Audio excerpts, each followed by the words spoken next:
എല്ലാ പ്രിയപ്പെട്ട കൊട്ടായം ഭാവ്യാഞ്ജലി സഹോദരങ്ങൾക്കും എന്റെ വിനീതമായ നമസ്കാരം.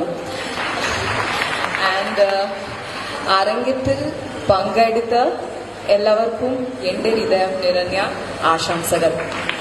മോക്ഷയ്ക്കും ഭവ്യ വിജയനും ഏത് പാട്ടാണ് നമ്മൾ വച്ചു കൊടുക്കുക?